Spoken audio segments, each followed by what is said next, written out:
Escuchábamos esta pieza musical.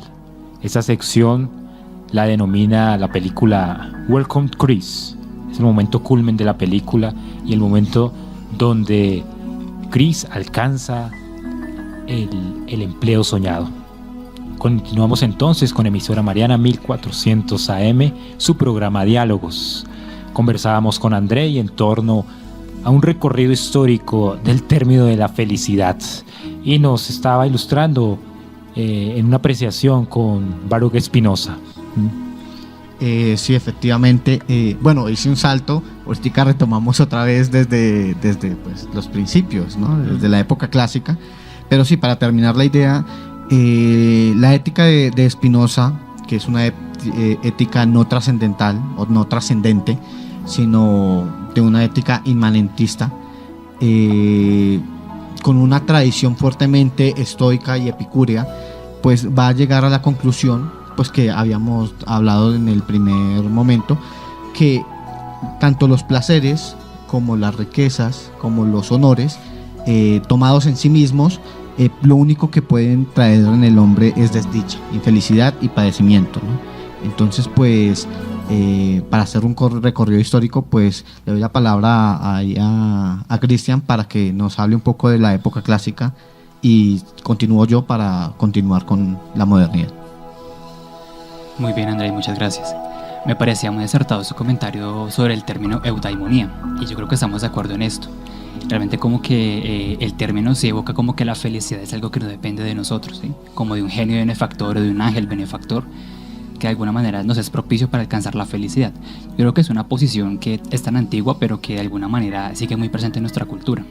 Yo creo que el boom de la nueva era responde a esto, ¿sí? A que la felicidad no la hacemos nosotros mismos, sino, no sé, qué sé yo, los astros, los ángeles y un sinfín de cosas absurdas, ¿bien? Entonces, en ese sentido, sí, partimos como de la ética aristotélica porque creemos que de alguna manera como que es una síntesis de toda la tradición filosófica precedente, ¿sí? Es sintética y además es crítica. Entonces, desde Aristóteles podemos definir la felicidad como una actividad de acuerdo con la virtud, ¿sí? Pero entonces él también está de acuerdo en que ni los placeres ni los honores, en ellos no puede consistir la felicidad. Por dos cosas. Número uno, porque no dependen de nosotros. Y segundo, porque tampoco están como en nuestro poder, ¿sí? Sino porque precisamente porque la vida nos es dada como don y como tarea, también la aventura de la felicidad responde a esto, a que la vida no nos está perfectamente acabada, sino que depende de nosotros construirla y llevarla a buen término. Sí, es verdad, Cristian, y dentro de pues, la filosofía de Aristóteles identificamos pues, que lo encuentra la felicidad en la virtud, pero detrás de la virtud está la pregunta por el qué tipo de persona soy, ¿sí? No está buscando una consecuencia de esos actos, sino está mirando qué tipo de persona soy yo, cómo me considero, cómo me quiero mostrar ante los demás. Y realmente Aristóteles también hace un acento muy importante en la sabiduría, ¿no? Como culmen de la vida lograda, o sea, de la felicidad. Digamos que más que formarnos como personas para simplemente fines prácticos, debemos formarnos para la especulación, que es la tarea del filósofo. Así es, para Aristóteles no es posible pensar la felicidad al margen de la sabiduría, porque él la concibe como la virtud más excelsa que un hombre puede alcanzar. Y esta exactitud de la sabiduría está sobre todo en su objeto. Realmente es una virtud que de alguna manera nos abre una perspectiva mucho más amplia acerca de la vida, porque nos da una visión como de conjunto muy superior que de alguna manera nos permite como no ahogarnos en situaciones concretas y particulares, sino que nos deja ver la vida desde un punto de vista mucho más alto, un punto de vista divino. Sí, pues para complementar también un poco lo que ya se ha dicho, diríamos entonces que la felicidad, según esa concepción aristotélica, es una actividad del alma de acuerdo, digamos que con la virtud, pero con la virtud más perfecta, ¿no? Sí, esto lleva a que se plantee la diferencia de fondo entre esa vida práctica, sí, del hombre, donde se encuentra con los bienes de la riqueza, los bienes útiles, sí, pero abrimos, digamos que el panorama también a la vida contemplativa, ¿no? Efectivamente, tomando un poco los comentarios que ustedes hicieron, hay un punto clave que tocó Cristian, que es recurrir cuando uno tiene algún problema o dificultad como a medios banales y fútiles en sí mismos. Por ejemplo, yo tengo un problema amoroso o un problema de dinero. Entonces, el típico cartelito que dan en los puentes, sea feliz, Le amarramos. Sí, le amarramos a su ser querido, Vuelve le rendido a salamos sus el pies. negocio, etcétera, etcétera, ¿no? Y pues la gente, pues muchas personas, ¿no? Recurren a eso, pero ciegamente, ¿no? Otros a la astrología, a brujos, hechiceros, magos, etcétera, etcétera, ¿no? No habiendo, pues, medios más vanos que esos. Hasta la superstición Así- religiosa. Sí, obviamente, hasta la superstición religiosa se da por ese motivo, ¿no? Creer ciegamente en algún en algún ser o ente que capaz de brindarle esa felicidad, ¿no? Ya retomando un poco lo que es el trazo histórico que estábamos dando, obviamente después de la filosofía clásica tradicional, Aristóteles, Platón, que no hemos tocado Platón, pero Platón también toca muy bien ese término de la felicidad, siguen las escuelas éticas, ¿no? Que tienen una connotación propiamente con dos términos. Uno es la ataraxia y el otro es el mismo autocontrol, ¿no? La autorregulación. Ataraxia significa propiamente en griego ausencia de turbación, ¿no? Como yo en mi vida, en mi diario de vivir, trato de no turbar mi alma, ¿no? No turbar mi ánimo, no turbar mi espíritu, ¿no? Los estoicos tenían propiamente con un corte un poco inmanentista, materialista, no creían propiamente en el alma. Sus grandes representantes, Epicurio y Lucrecio, en la antigüedad no toman ese término tan trascendente, es decir, no creen en un mundo más allá de este, ¿no? Entonces, propiamente, donde solamente se encuentra la realización completa del hombre en este mundo, y cómo yo puedo vivir mejor en este mundo sin hacer daño al otro y vivir completamente en armonía conmigo mismo, ¿no? Eso es un término muy importante. Gracias, André.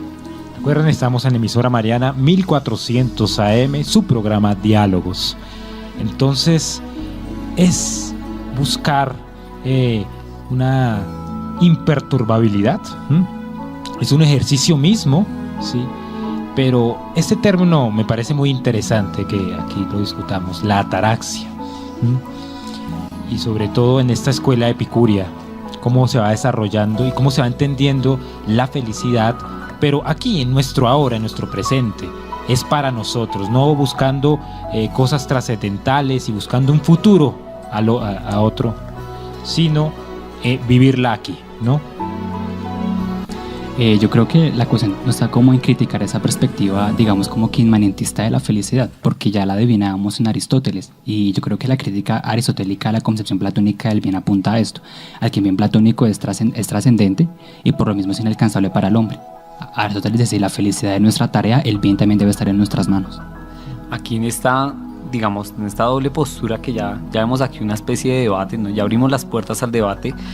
Yo considero, en lo personal, que nos centramos frente a una palabra bastante común, pero pues que a veces suena muy ambigua, que es la libertad, ¿no?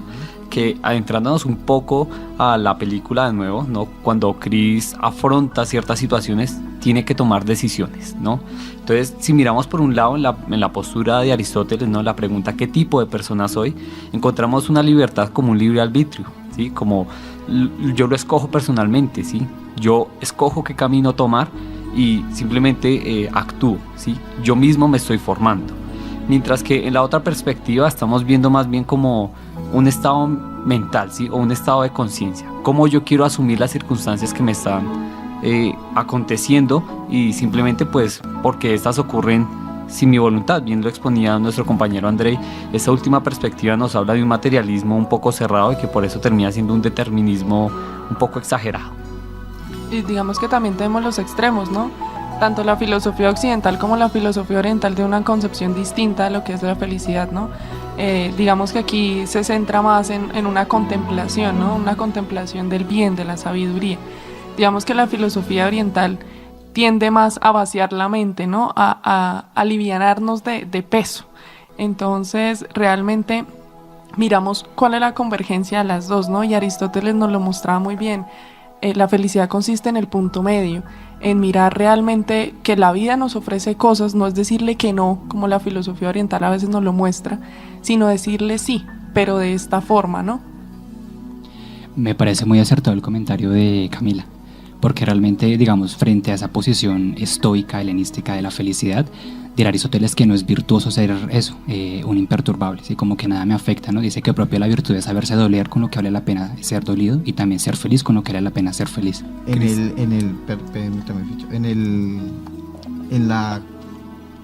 Pues respondiéndole un poco a Cristian ahí, defendiendo al diablo un poco. Ok. O sea, Andrei.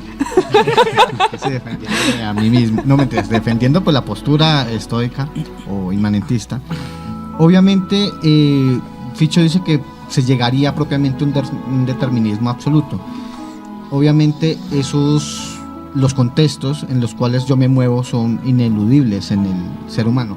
Creer e imaginar que el hombre desde que nace es un ser libre de todas las cadenas de lo que lo atan, sociales, culturales, es propiamente imposible, ¿no? Desde una filosofía propiamente inmanentista, el único que puede ser necesariamente, no voluntariamente libre, es Dios, ¿no? O la naturaleza, ¿no? Ese punto No está primero. sujeto a eso. Eso es punto primero. Punto segundo, la imperturbabilidad. Obviamente se puede caracterizar un poco pues la visión del estoico, ¿no? Que nos comentaba, bueno, el típico cuento estoico, ¿no? Que estaba el señor, el romano al frente del pórtico y le llegan las noticias, ¿no? Que le mataron a su mujer, la violaron, mataron su ganado y no sé qué, y él pues respondiendo muy dijo, no me perturbes mi tranquilidad de alma. Bueno, tampoco, ¿no? Es decir, el sabio estoico no debe ser considerado obviamente, el sabio estoico es, hombre, no sé, todo el mundo habla de él, pero nadie lo ha visto, ¿no? Es como las brujas, ¿no? De que no sé si existan, pero de que las hay, ¿no? Eso sería el sabio estoico desde un miramiento meramente caricaturesco, ¿no? El estoicismo es una cuestión muy seria y en ese sentido nos da otra visión, obviamente no cristiana, pero muy vivible de lo que debe ser la felicidad. Aquí vemos esa oposición entre la vida del espíritu y buscar ese trascendente, o vivir una vida material y buscar la felicidad materialmente. Hay que conjugar y saber conjugar estas dos posturas. Bien, para unificar un poco también lo que ya se ha venido diciendo, creo pertinente entonces hacer como un recuento. Sí, digamos que nos hemos encauzado en discutir en primera instancia, digamos que la perspectiva clásica de la felicidad. Sí, desde luego pues hay que mencionar allí a Platón, el eidos o la idea platónica del bien, ¿sí? Que es como el derrotero más unívoco de la felicidad, ¿no? Digamos que hemos entrado ya a dar paso a Aristóteles para que nos hable de un concepto de la felicidad desde un estudio bastante analógico de lo que él percibe como bien en sí mismo, ¿sí? Y un bien que está ordenado, digamos que a esto que es elemental, ¿no? Y por lo tanto desde allí se proyecta la perspectiva de la eudaimonía aristotélica, ¿no? Pero también hablamos de una posición helénica en ese sentido de la eudaimonía, ¿no? Que sí, que es ataraxia, ¿sí? Hemos dado también otro paso importante, ¿sí? Frente a concebir los estoicos, que son, digamos que, un eje capital para darle paso al periodo prístino del cristianismo, ¿no? Recordemos en esa instancia que la perspectiva primitiva cristiana va a estar muy parada en el asidero del estoicismo. Muchos de los padres de la iglesia tenían en muy buen concepto a los filósofos latinos que eran estoicos, a Séneca, a Cicerón, es decir, los tenían en muy buen concepto. A Marco Tulio. Sí. Es específicamente esta aclaración porque digamos que durante el medioevo se van a unificar, ¿sí?, estas propuestas y se les va a dar mucho más cuerpo, pero con la visión, digamos que trascendente de la felicidad, ¿no? La bienaventuranza, etcétera. Pero tenemos que, creo que entrar allí a discutir como tal la felicidad ya desde la perspectiva moderna, ¿sí? Que veníamos ya adelantando en la primera etapa. Pero una pequeña acotación, de acuerdo, tanto ya para terminar ese término, esa parte antigua, es cuando Marco Aurelio, que fue un filósofo emperador, llega al poder. Cuenta la leyenda que tenía alguien detrás que siempre le decía en la oreja: recuerda que eres hombre, recuerda que eres hombre, ¿no? Siempre porque en ese título que él poseía, que era emperador, que era dueño y señor de haciendas y riquezas de todo el imperio romano, para que el poder no se le llegara a la cabeza, no lo cegara propiamente, siempre tenía como esa regulación, esa taraxia, ese autocontrol, siempre recordándole que era un hombre más, ¿no? Sí, correcto. Yo creo que también la perspectiva de Séneca va muy encauzada por eso. También pues recuerdo una frase, digamos, que conocida de Séneca en este caso, y es: no admiro la vida que llevo, ¿no? Admiro la que debería vivir. De pronto dejo una pregunta alterna, y es la vida del filósofo en comparación con la felicidad, y cómo, digamos, algunos filósofos han sido imagen de lo que es tener una vida pues terminada. Yo quisiera como retomar un poco más el debate que hemos llevado un poco en este, por así decirlo, versus, ¿no? Y quizás esta perspectiva de la ataraxia ya nos ha quedado un poco clara, ¿no? ¿Qué significa o cómo se asumen las situaciones difíciles a través de la ataraxia? Sin embargo, yo quería preguntarle un poco a Cristian, en el caso habíamos hablado de virtud, ¿no? En el caso de Aristóteles hemos hablado un poco de virtud, pero no se ha precisado muy bien qué es la virtud. Yo recuerdo muy bien un término griego que es el de frónesis, o prudencia, que traduciría, que es el que nos va a aclarar muy bien qué significa ser virtuoso y cómo se asumen estas situaciones negativas o difíciles a través de esa prudencia. Así es. Para Aristóteles la prudencia es la suprema virtud directiva entre las virtudes morales, ¿no? De tal punto en que no es posible ser prudente si no hay virtud moral, pero al mismo tiempo no es posible tener virtud moral si no hay prudencia. Es como que la relación entre ellas es muy íntima, ¿no? Pero sobre todo también aclarar el concepto de virtud, que yo pienso que se nos puede estar desdibujando un poco, ¿no? Hacemos referencia a él, pero sin darle también como un uso técnico.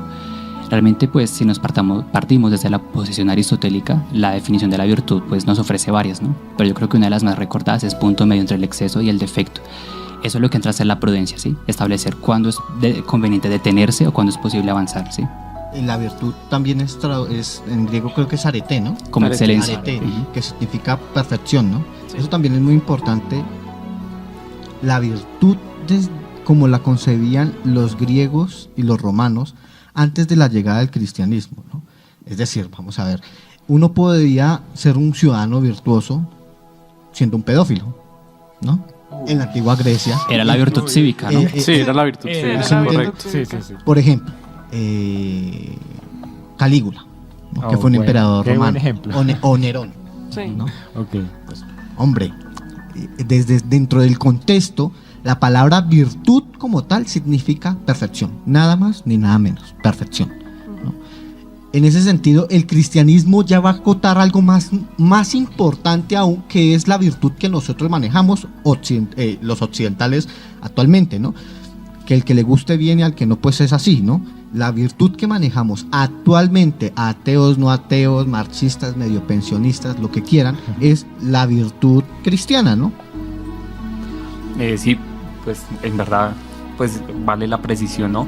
Sin embargo, yo sí quisiera como para abrir también este debate un poco más, porque hemos practicado unas posturas un poco clásicas, ¿no? Un poco tardías, que se han dejado de lado debido a una crítica pues a nuestro contexto, ¿no? Que podemos llamar un poco hedonista, o que ve el placer o la felicidad en el placer. Entonces quisiera probablemente que Daniel nos explicara un poco en qué consiste esa postura tan actual.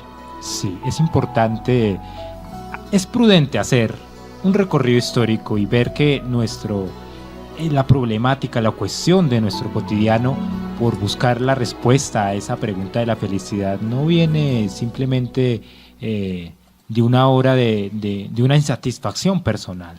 Siempre se lo ha preguntado la filosofía, siempre ha sido presente en las discusiones de grandes filósofos. Es también pertinente hacer ese recorrido histórico y dejarlo claro. Bueno, esto no queda realmente, esto no es nada nuevo. Entonces continuemos con Daniel. Vamos a adelantar entonces de época. Estamos muy clásicos, muy Sí, antiguos. sí, claro. Vamos ahora a la modernidad. Bien, pero pues para contestar a la pregunta de Luis Fernando, pues sí quisiera decir, o sea, Aristipo es uno de esos grandes representantes del hedonismo, muy contrario al hedonismo epicureísta, que ya hemos aclarado, viene digamos que ligado a una perspectiva más eudaimónica de la felicidad, ¿sí? Y por lo tanto digamos que es importante aclarar allí que Aristipo concebía la perspectiva de la felicidad en ese término, hedoné, ¿sí? Hedoné, que es placer, el placer corpóreo, ¿sí? No espiritual, que es el epicúreo, ¿sí? Eso para dejarlo claro y tener, digamos, que la perspectiva clásica en ese sentido como referente. Bien, entonces, proyectándonos ya a época moderna un poco, ¿sí? Tendríamos que empezar a hablar desde luego, ¿sí? Desde la apreciación racionalista, ¿sí? De la felicidad y por lo tanto cómo se erige aquí, digamos que una axiología muy distinta, ¿sí? A la filosofía, digamos que clásica. Apreciaciones que van a ampliar los derroteros para que perspectivas como el utilitarismo lleguen de la mano de Mill y de Bentham, ¿no? Entonces sí quisiera que pues ampliáramos la discusión un poco más en ese marco. No sé, la modernidad, pues, hablamos de modernidad propiamente con la apertura que hace Bacon y Descartes, ¿no? En la primera modernidad hablamos de un problema epistemológico. Bueno, la filosofía en muchos aspectos es un problema epistemológico. Ha habido un problema epistemológico, pero en la modernidad se enfatiza más, ¿no? Cómo conocer y qué debo conocer, ¿no? Ya no las preguntas cosmológicas, sino las preguntas propiamente epistemológicas, ¿no? Aquí hay un punto importante, ¿no? Y es que en la modernidad lo que nos abre una nueva perspectiva ética es principalmente, pues, bien confirmará si algo Andrei, es la reforma, ¿no? El espíritu del protestante entra a poner en juego y la pregunta ya no es qué tipo de persona soy, ¿sí? Sino que ahora la pregunta es cómo debo actuar, ¿sí? Acorde a qué tipo de ideología. digamos normas o principios yo debo obrar. Y llevamos 500 años de protestantismo, ¿no? Se celebran este año. Buena punta. Enhorabuena. Enhorabuena, Lutero. Cristian, por favor. No, sí, me parece muy acertado el comentario de Luis Fernando, en el sentido en que ya la modernidad nos marca un tránsito de la ética, entendida como, digamos, la perfección del ser, a la del obrar, ¿sí? Entre ética y moral. Realmente todas estas perspectivas antiguas, ¿no? Sobre todo la aristotélica, podemos calificarla como una ética sin moral, porque Aristóteles sí parte de constatar que la vida no nos está dada perfectamente acabada, ¿no? Sino que está abierta al riesgo de la incertidumbre. En ese sentido, la pregunta por la felicidad es la pregunta de cada día. Y por eso no nos está, digamos, como perfectamente acabada, sino que realmente es como viviendo, como vamos descubriendo por qué bien vale la pena vivir y por qué vale la pena vivir hasta el final. Bien, pero pues si algo sí tenemos que aclarar en este aspecto y en este sentido, es que la felicidad al menos empieza a ser, digamos que mucho más inmanentista, ¿sí? Es decir, la época moderna promulga la autodeterminación subjetiva, ¿sí? Y la lucha por esta conquista de la libertad, ¿sí? Es lo que declara el derrotero de la felicidad para esta época, ¿no? Es una felicidad individual en ese sentido, ¿sí? Que va demarcando también los pasos, digamos que de la perspectiva utilitarista, ¿sí? Aquí hay un punto importante, ¿no? Que quisiera volver a tocar a partir de, digamos, este cambio, ¿no? De la pregunta ahora cómo debo actuar, y es que empezamos a fijarnos un poco más en las consecuencias, ¿no? ¿Qué me va a producir mis actos? Y bueno, habrá muchos autores, ¿no? Kant va a ser otro que va a tener una perspectiva distinta, pero digamos que la que más ha impactado nuestra cultura ha sido el utilitarismo, ¿sí? Es decir, hemos visto como la felicidad entendida como placer, que es todo lo que hagamos debe producir un placer y a la mayor número de personas que hayan en nuestra sociedad. Por ejemplo, en el siglo XIX sale a la luz un libro que se llama La ética protestante y el espíritu del capitalismo, de Max, ¿cuál es ese autor? ¿De quién? De Weber. Es decir, desde la reforma que hace Lutero, ya siguiendo con Calvino, que es el que más ahonda en esa ética protestante, en la cual se da propiamente la cuestión de la predestinación, ¿no? Es una cuestión extremadamente complicada y que va a dar Calvino. Muchas gracias, Andrei. Quedamos entonces ahí, en Modernas, el recorrido histórico. Me faltó también entonces aquí conversar un poco nuestro cotidiano, nuestra contemporaneidad, cómo la entiende. Esta frase que se catapultó de alguna manera Sartre: estamos condenados a ser libres. ¿Cómo es posible esto? Entonces vamos a dejar aquí nuestra discusión. Les invitamos entonces para nuestro próximo programa, sábados 4 de la tarde, 4 a 5, su programa Diálogos. Recuerden estar en emisora Marana 1400 AM. Vamos a discutir la película Forrest Gump, muy conocida, ¿no? Y vamos a tomar el tema del placer. Aquí nos quedamos. Agradecemos entonces a aquellas personas que han hecho posible la realización de ese programa. Estamos bajo la dirección del Padre Orlando Ibarra de la Orden de San Agustín, en el control de máster Gisela Verde, en la dirección de producción al ingeniero David Ricardo Cepeda, y agradecemos la ayuda de Johan Mayorga por la apertura del espacio. Muchas gracias a José Villalobos, nuestro director de prensa.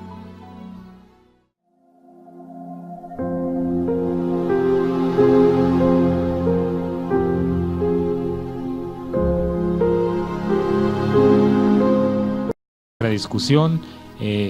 Les invitamos entonces para nuestro próximo programa, sábados 4 de la tarde, 4 a 5, su programa Diálogos. Recuerden estar en emisora Marana 1400 AM. Vamos a discutir la película Forrest Gump, muy conocida, ¿no? Y vamos a tomar el tema del placer. Aquí nos quedamos. Agradecemos entonces a aquellas personas que han hecho posible la realización de ese programa. Estamos bajo la dirección del Padre Orlando Ibarra de la Orden de San Agustín, en el control de máster Gisela Verde, en la dirección de producción al ingeniero David Ricardo Cepeda, y agradecemos la ayuda de Johan Mayorga por la apertura del espacio. Muchas gracias a José Villalobos, nuestro director de prensa.